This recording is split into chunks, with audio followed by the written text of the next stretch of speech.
like I said, we are live. Have you ever done like a Facebook Live or Instagram Live and you knew it was like not right? Well, guess what? I'm a work in progress. Thank you so much for joining Stories with Kishen, Ordinary People with Extraordinary Lives. My name is Kishen.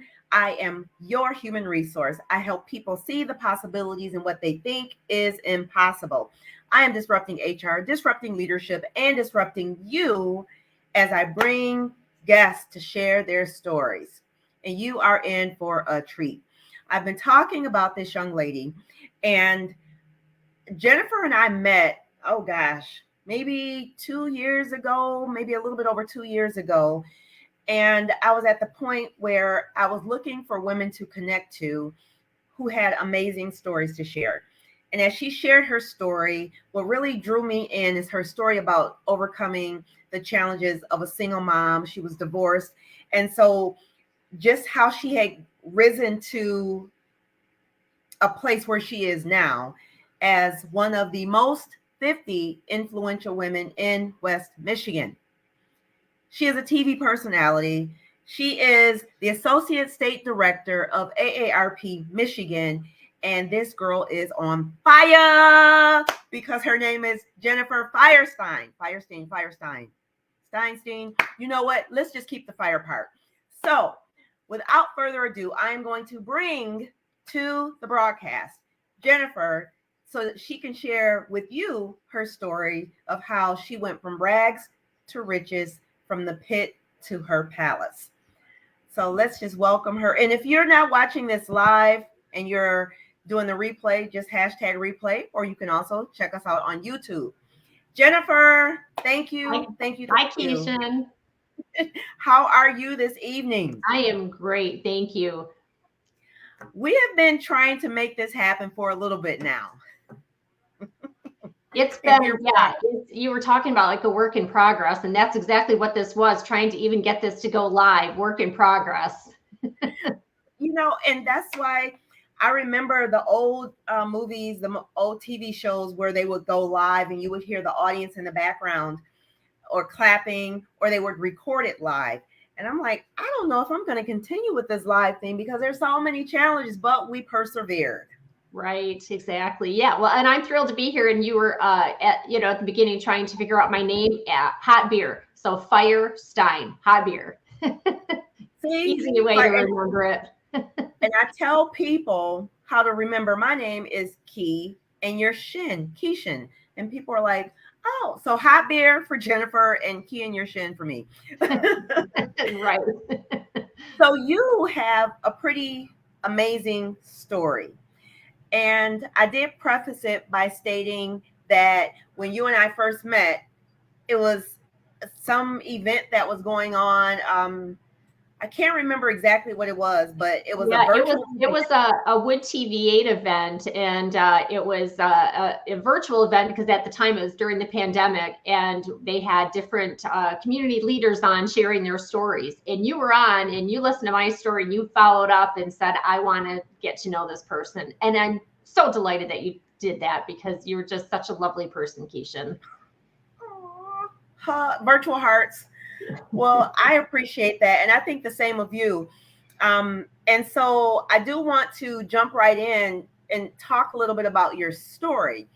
And I know we've talked about the book that you is going to be coming out at some point. So stay connected to her. If you don't already follow her on social media.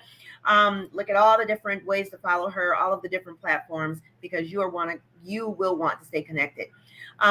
So let's talk about some of your challenges. I know just based on our conversation in the AARP world, you have shared you've always wanted to be like a TV personality or journalism or something along those lines, but it didn't quite happen. So let's start there because I think that's where some of the other twists and turns took place in your life. Yeah, it's funny because I've told my kids life will not go according to plan. And the sooner that you embrace that, the easier life becomes. So yeah, the twists and turns in my life are just, it's beyond novel writing, right? There's so many stories and twists that it's almost people say, oh my gosh, you could write a book on all of this. So yeah, so I mean, the first one that you just mentioned was I went to school to get my degree in broadcasting, and 2 months out of college, got married and had my first child and became a stay-at-home mom, and was a stay-at-home mom for 11 years, and then kind of decided, about 9 years into it, to get back into the working world, because I thought, I really got to get my foot back in the door. So I applied for a position to be a reporter on air, and I was told that I was too seasoned to be on air, and I was 31 years old at the time, 31, and I was told I was too seasoned. Oh So my God. yeah, so I kind of thought, well, that's the end of it for me. So I shifted and started working in the field of gerontology. I figured, well, if I'm too seasoned to be on TV, I better learn about what it means to be too seasoned. So decided, hey, I should become a gerontologist. Oh my So God. Yeah. did that, and interestingly enough, a year after joining AARP, so I've been with AARP now for 9 years. So a year after I started AARP, I started working with Wood TV8 and WOTV4, and became an on-air personality, and I was only that much older. So it was like I got older and more seasoned and got to go on TV after what I had been, seeking out to do since I went to college. So talk about an interesting twist in the story. Yeah, but even to that point, that was sort of like your passion. That even what they told you, it still didn't really deter you because it was sort of like full circle. I mean, look at where you are now. What's that song? Look Yeah. at Me Now. Yeah, I can't say that it didn't deter me. At the start of that, when I was told that I was too seasoned, I was definitely deflated by that, because I just thought, oh, I'll get back into the working world, and I'll go on to. I was, at the time, I thought I'd be the next Diane Sawyer, because she was the highest paid female anchor at the time, and I'm far from Diane Sawyer. In fact, at that time, I wasn't even on track to become anything on TV. So it was a little deflating, but I figured, well, I will just let the cards fall where they may and see what happens. And, I didn't necessarily give up on it, but it just, I wasn't sure how it was going to happen. And that's where I felt maybe I didn't have the same level of like control or power, because I'm like, I don't know how this is going to happen. If I'm already too old to be on TV, what am I going to do? But of course, what I've learned, though, is that was one person's opinion. And gosh darn it, like I let that one person's opinion really get to me. And that's where I feel like I made the mistake. That's where I gave my power away and became deflated. And that point right there, you said you gave your power away. I often think of myself in situations where I remember one time I worked in human resources, and it was an industry that was new to me, but definitely not new to HR. And I remember the guy, one of the head HR and actually head persons of the organization, was like, Kishen, I don't think you're cut out for HR here. And I'm like, what? And I believe that, not right away, but in the midst of that, I'm going through a divorce. I'm trying to figure out what the heck am I going to do with my life? Not from the standpoint of a career, but I'm like, my family is being torn apart. He didn't know that. He could not care less. And I'm like, what? It was a mess. I was a mess. Yeah. And that was just the nail in the coffin for me, because after that job, I left HR. I said, I can't do this. I'm not going to. He said that I can't. And I believed him, and I gave away my power. Yep. Yep. So, and we women have a tendency to do that at times. So I guess if the lesson you walk away with during this is keep your own power, keep control. You don't have to give your power away because of one person's opinion. So let's talk a little bit about your rags to riches, because you stated that you got married 9 years after. You're trying to raise a family, trying to get back into the workforce. So when did the divorce come into play, and what was the most devastating part of the transition to begin to incline and increase in your career? Yeah, so even before I hit the rags part, it's really more of a riches to rags to riches story, because I was living a pretty ideal life when I was a stay-at-home mom. I was, living more an affluent lifestyle, right? I got to stay home with my kids. I had a nice home. I drove a nice car, went on vacations. And my husband, who I had been married to for 11 years, was declining into alcoholism. And when I realized the severity of the situation and that it was no longer safe for the kids and I to be there anymore, we moved out on the fly because of just the volatile circumstances that we were living in. So when we moved out, my daughter was 1, and my middle son was 3, and my oldest son was 11. So I had a baby. I mean, my daughter Ava was a baby at the time. And so we moved in with my mom, and I lived in her basement for 7 months and had to go on food stamps because I had to find a job. I mean, this was, I'd been a stay-at-home mom for 11 years, didn't have a job. I had tried to get my foot in the door and was told I was too seasoned. And now all of a sudden I'm facing parenting by myself and no income. And so it was a very dark time period. I was losing my marriage. I lost my home. I lost my vocation as a stay-at-home mom, and had to really rebuild my life. So it was a dark time, but I just clung to the belief that God was going to take care of me during that. And holy cow, did he ever. I mean, it's remarkable when I think about the things that he did and how he just provided. It was just like the money just kept multiplying in just crazy ways. So I ended up applying for a position in the field of gerontology, working for a healthcare organization doing marketing. Now, funny enough, I barely knew what the word gerontology meant, had never worked in healthcare, and had never done marketing. And by the grace of God, the company took a chance on me. And I just go, holy cow, no, that's only of God, because I really felt like I had nothing to offer. I had no background, no degree, no experience working in any of these areas. And yet the door opened for me.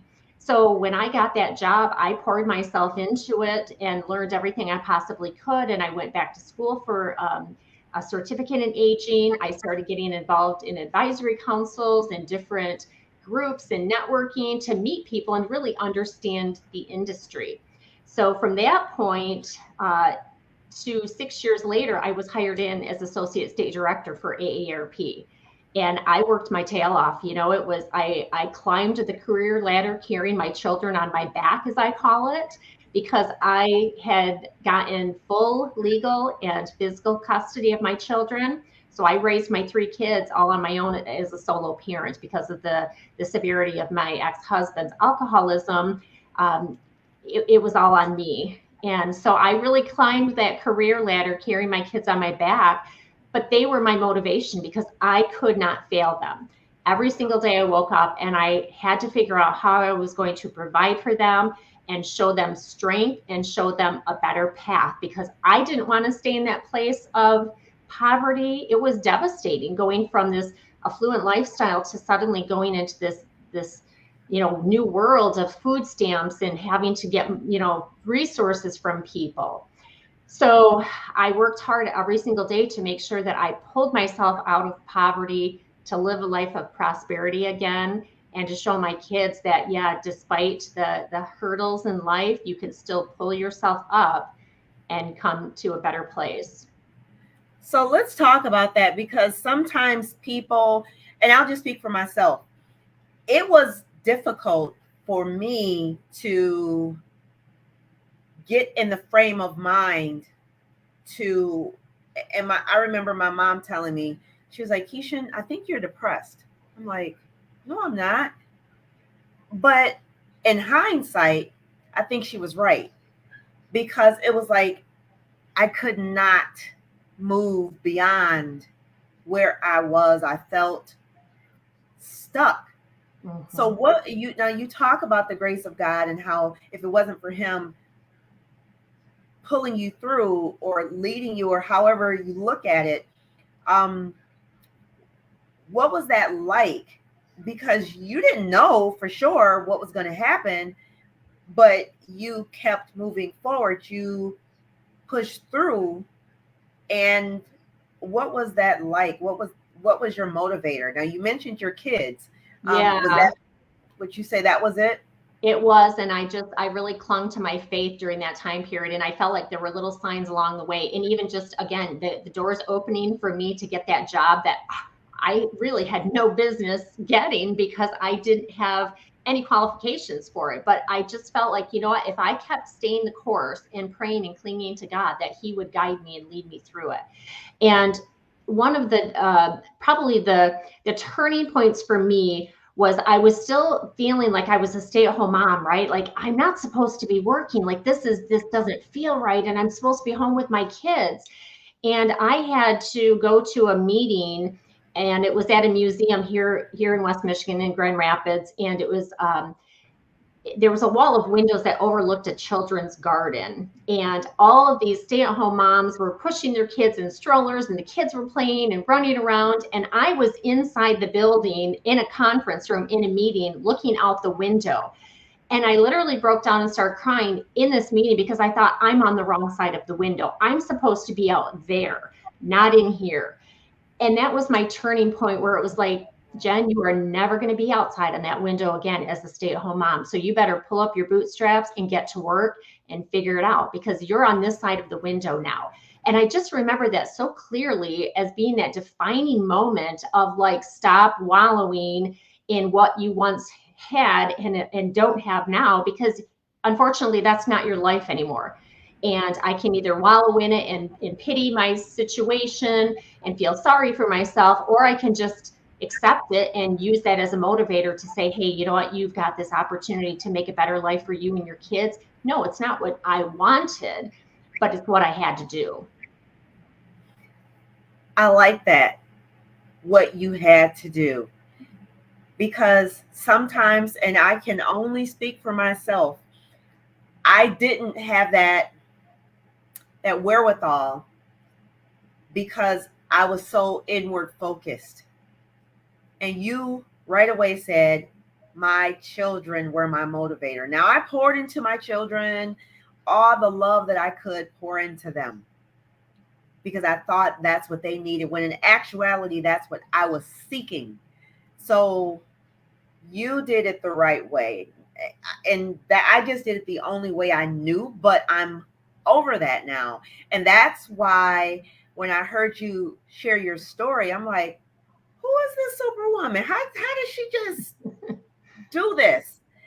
And sometimes, I won't say women, but people in general, they won't do it because they're so inward focused instead of forward focused. And that's what I heard you say. But I think too, you said it was riches, rags, back up to that point. Yes. Yeah. So So, it was once really, I feel like that was my defining moment, that I had to figure this out. I couldn't live in a life of poverty. I couldn't be defeated by the circumstances of my ex-husband. Like I had to figure this out. So from that point on, that's when I really just focused on my career and worked to build my way up the career ladder to the point that I then became associate state director for AARP Michigan 6 years later, from the time of that divorce to the time that I became associate state director. And then I started writing articles and freelancing because I had a journalism background. And so I started freelancing for different publications on all things related to older adults, and then started working with Wood TVA. And so I brought my life back up.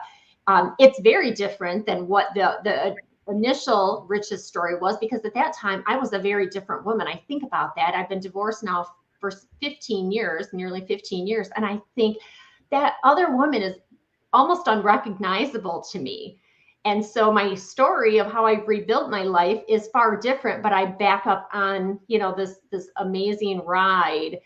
And it's not always easy, but I just look at my life and I go, wow, right? Like God has provided, and the provisions that I have, it's sometimes just leaves me in awe and speechless. but that's how God is. It's Yes. like how did I get from there to here? And oh my Yeah. goodness. Yeah. So And of course, we have to take responsibility for doing what we have to do, right? Like God will provide, but we can't sit back on the couch and go, well, I'm going to watch TV all day long and I know that God will provide, right? Like we are creators with the Lord. And it's not just a matter of Him providing while we sit on our laurels and do nothing. We still have to be working and showing up, and then God's going to reward that every day. And that's what I kept doing, is just showing up and making sure that I was not going to ever allow myself to be a victim. I've never even use the word victim with myself, because I just know it's just part of the story. We all have twists and turns. We all have different highs and lows in life.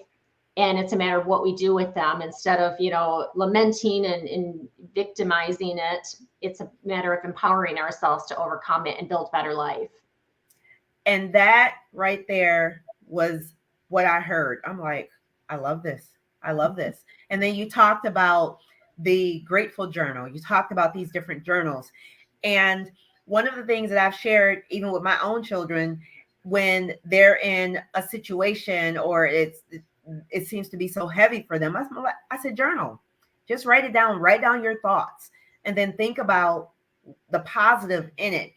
Because you hear these sayings, as you go through life, you're going to have, how does it go?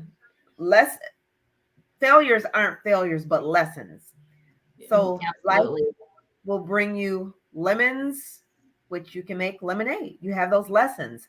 And so what would you say, because you're at a point now, or let me ask you this question. How do you feel about where you are right now and where you're going? I feel like life is so good right now that I am just honored that God has given me what He's given me, right? Just that my family and my loved ones and my health and my job, and just I'm at such a great point in my life right now. And I know that because I've been through enough stuff, that right, the high that you're at right now, or that I'm at right now, it may not last. There's going to be hurdles, and there's going to be disappointments, and there's going to be heartbreak. But again, it's that ride that will take you back up again. And so I'm currently in a great place in my life. I'm also realistic to know that things happen, right? Disappointments and upsets and failures and death and things that we just don't expect. They're coming, but it's a matter of how do we prepare ourselves for when they do come. And I feel like what I've talked to my kids about, because they're young, they had disappointments, and they don't understand that this is part of the cycle of life, that once you've gone through these dips and these valleys in life, you'll come back out on the mountaintop, and then you'll hit a dip in a valley again, and you'll hit a mountaintop again. So right now I'm in the mountaintop place in life, and it's wonderful. And I have such gratitude for that. Like every day I just thank God, thank you for what you've given me. Like there isn't a day that goes by that I don't show my appreciation to Him and just sing praises for gratitude, because I just feel so blessed. Amen. Amen. So that is how you go from rags to, well, riches to rags to riches. When you take those dips, those in those valleys, and then you come out on top. So let's transition. I want to talk about your work at AARP, because I think there's a misconception, a myth about AARP, and then let's talk about a little bit about your book that you're working on. So tell us about AARP, so that people who think one way about it will be informed. Well, you mentioned the word myth, and the biggest myth or misconception that people have is that it's just a discount membership club. And the reality is that we're an advocacy organization that just happens to have a membership that goes along with it. But we're a social mission organization that really helps people to live their best life as they age. And the other misconception, which is a little smaller, is that you have to be 50 to be a member, but you actually don't, because that would be age discrimination. And that's everything we stand against. That's why I work for AARP, because I faced age discrimination. I don't want others to. And it's funny because people will think, well, you didn't face age discrimination, you were only 31, but you were told that you were, in so many words, too old because of some their own myth, without actually looking at your skills and ability. Yeah. But just conjuring up something in their minds. So you said that you don't have to be 50 to join the membership, which is nominal, with $15, $16, not even $20 a year. Even less, like $12 if you do auto renewal. And there you have that's it. because I have auto renewal. So some of the benefits that I know that I've heard and talked about are like discounts and just being in the know. I mean, there's been a lot of efforts to share what's happening as it relates to different issues, social issues that affect people, from, drug cost and voting and different things along those lines, and knowing why you should consider this when you're going to the polls, or consider that, and just giving people information to make an informed decision. Yes. Yeah. And we really, our core is to fight for the rights of older adults. Advocacy is the core of what we do. And we are a nonpartisan organization. There's another myth that people think that we're, either Democratic or we're Republican, and this pendulum swings based on the issues that we support, because we don't support candidates, we don't support PACs.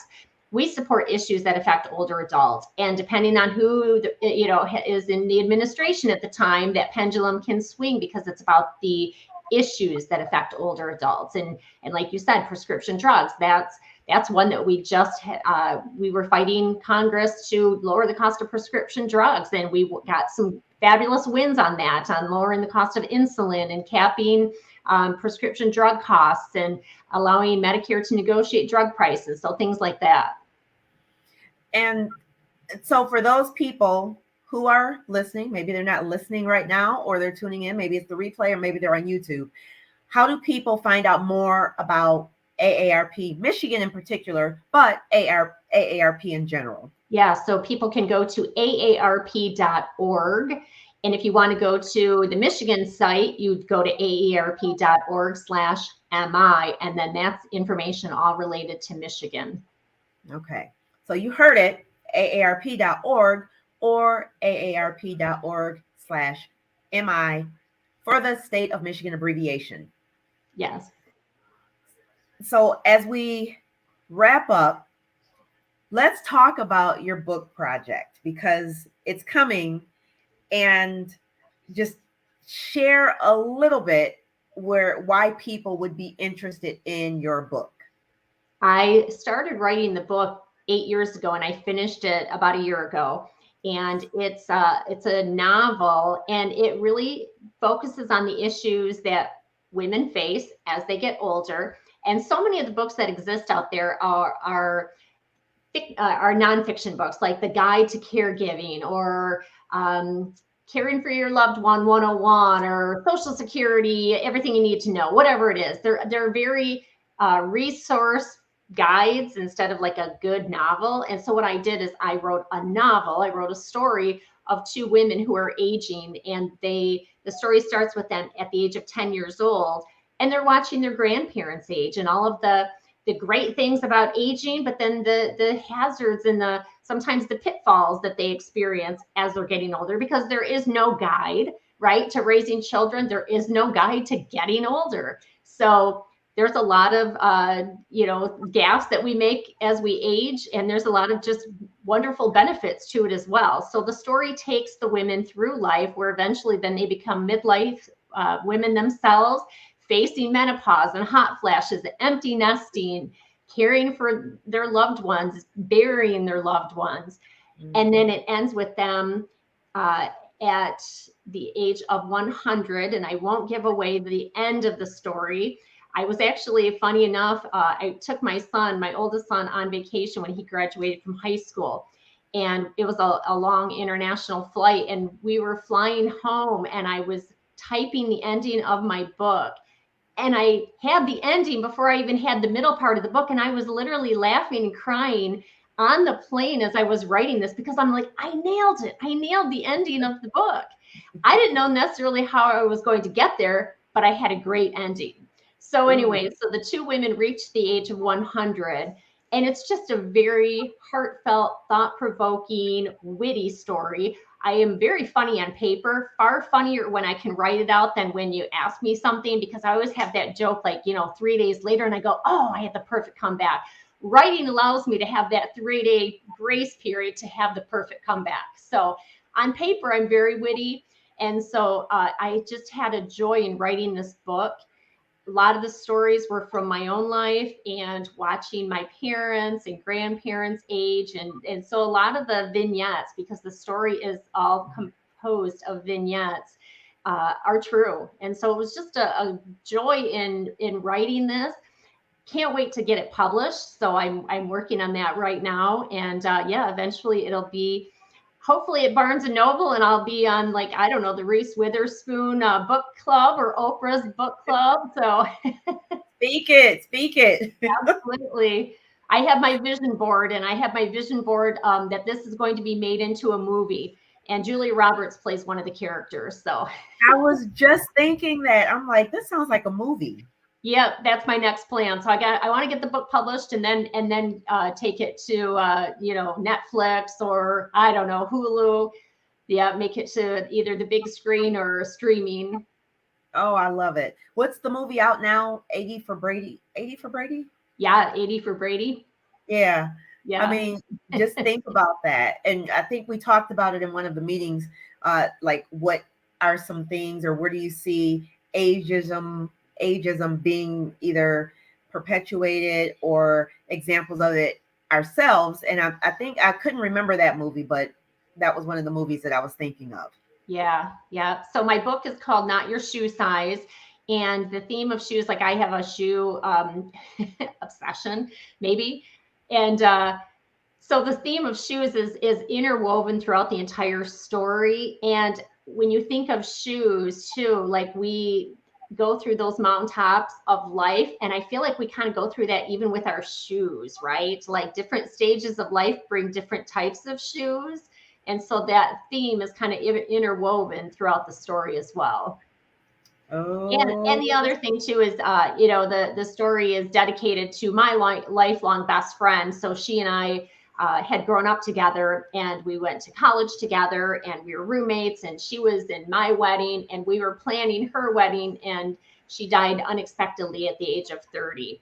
So this book is really very much a tribute to her, because if she was still alive, I know that these stories that I'm writing about would be our story together. Oh my goodness. I didn't know that. Wow. Yeah. Wasn't expecting that. Now that's one of those twists and turns, as you mentioned, in life that we all experience. We have births and celebrations, and we have death as a part of life. Yeah.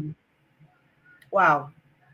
And when is your anticipated release date for your book? Oh gosh, Kishen, I don't even know. I'm taking some vacation time away from work, taking a little bit of sabbatical, and I'll be working on getting my book published during that time period. So that's coming up in about a month. And I have no idea. I've never published a book before, so I really don't know how long it takes. I've been trying to find an agent and realizing that the door keeps closing. And so I feel like God might be saying, okay, you know what, try a different path, a different avenue. So I'm looking at doing self-publishing or hybrid publishing. And because I've never done it before, I don't even know what to expect. But I will keep you posted, and you can keep your viewers posted, because it is a great story. And I don't mean that just because I wrote it. I've already farmed the book out to different editors and to different book critics and stuff. And they've all just said, this is a great story. And so I know it's a story that needs to be told, and I can't wait to have women read it, because it's a story for the modern woman that every woman will be able to relate to, because the two women are very much opposites of each other, polar opposites. Like the one character, her name is Colette, and she, her middle name comes from my daughter, and she is very much about anti-aging. So she is trying to find that elusive fountain of youth, and she's doing Botox and plastic surgery, and she just is refusing to understand that life is going to come to an end. The other character, Julia, she's named after my best friend Julie, who passed away. Julia is the opposite, and Julia is very much about aging with grace, allowing your gray hair to show, allowing your wrinkles to protrude. And I feel like that the story of the two women, Colette and Julia, is the internal battle that every woman faces. We want to be okay with our gray hair and brown spots and sagging skin, and yet society says it's not okay. You know, it's a multi-billion-dollar industry of anti-aging products and surgeries and cosmetics, and we don't get the freedom to be okay in our own skin because society says it's not okay, and all of the ageism that exists and the age discrimination. So Yeah. the story of the two women is really, it's the story of every woman. I love that. You have, and I'm seeing Oprah, perhaps. I mean, who knows? I'm a firm believer. I'm not closing the doors on any of it. Right. Speak those things that be not as though they were. Come on, Oprah. Come on, Reese. Yep. Whoever. Come on. I have very much thrown it out to the universe and put it out there to God and drawn my vision board, and I see the movie and I figure, okay, I'm doing everything I possibly can. The stars will align when they need to, right? Just like that door closing when I wanted to get back into the field of broadcasting and told I was too seasoned. And then it was about, 10 years later that the door reopened. And so, yeah, the twists and turns are just so unspeakable. We can't even begin to fathom what's lined up for our futures. And I like the fact that we're not the victim. We take those, whatever blows that are coming, and we build on them. We use them for fuel. And that's where I am now. And I'm telling you, when I heard you, I'm like, you just gave me a little bit more of what I needed to move forward. So I'm appreciative of that. And I don't know that I ever told you that. But no, like, thank you. Yeah, that was amazing. And I'm watching you work. And I think I even made a comment. I'm like, you're just like doing all this stuff and busy. And I'm like, I don't know how she do it. But I don't know how I do it sometimes, because when I tell people, I've been a stay-at-home mom for 15 years, raising my kids as a solo parent, meaning I don't have the other parent involved. I built my way up the career ladder, started getting my master's degree, finished writing a book. They go, how in the world? And I'm like, I don't know. And not only that, but I have really fantastic kids too. So it's not like my kids, were hellions in the process. I have really great kids. So they're doing great too. And they're just, they're healthy and well and prospering in life as well. Yeah, I know we were going to talk about just that separation when our children are getting to the point where they're starting to become who they are and adulting, if you will. And just as a parent, as a mom in particular, I remember driving my daughter when she went away to college. She's in the passenger seat, sleep. I'm driving, listen to Fred Hammond crying. I'm like, oh, my babies, leave. And I'm like, oh my gosh, I can't see it. I'm driving. And we talked about that a little bit when your son went off to Seattle. And just that separation. It's like, did I do the right thing?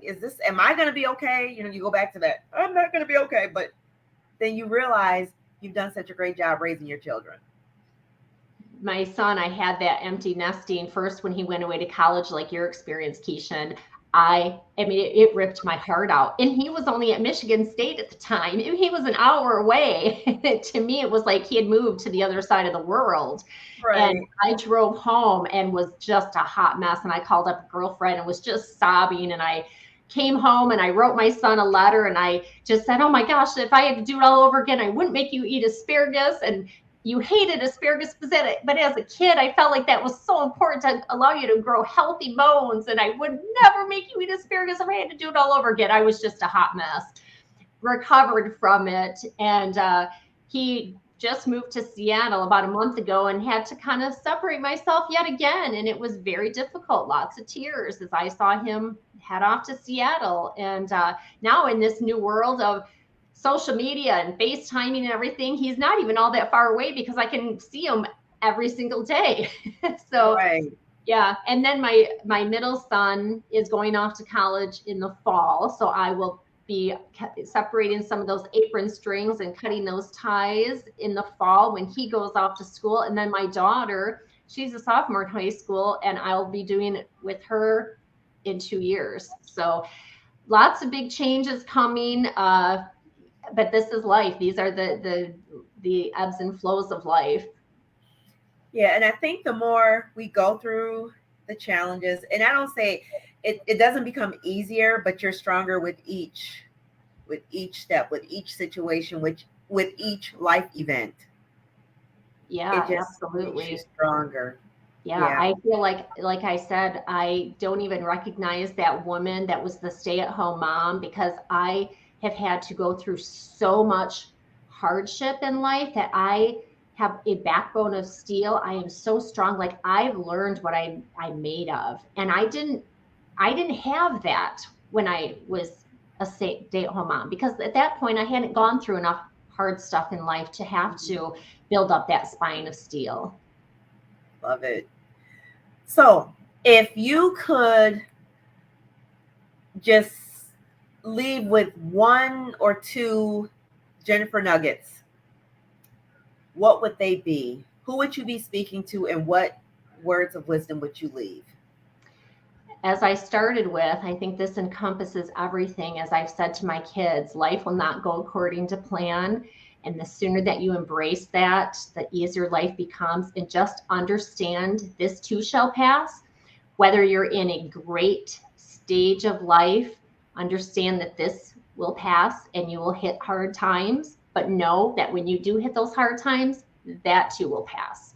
And that's what life is. It's just a constant ebb and flow of highs and lows and building and rebuilding. And I really just think that that's the hope that's in the story, is that wherever you're at, life will get better. I concur. That's great. So, again, Jennifer, thank you so much for joining. Thank you so much for listening. If you, again, missed the replay or you're listening to this on another platform, and if this connects with you, if it resonates with you, then by all means, please share it with somebody. Comment, share your thoughts, and hopefully it was inspirational to you. So again, thank you, Jennifer, for joining us. Again, my name is Kishen. I am your human resource. I help people see the possibilities in what they think is impossible. I am disrupting HR, disrupting leadership, and I hope that this message just disrupted you. Take care. We'll see you next time. Thanks, Kishen.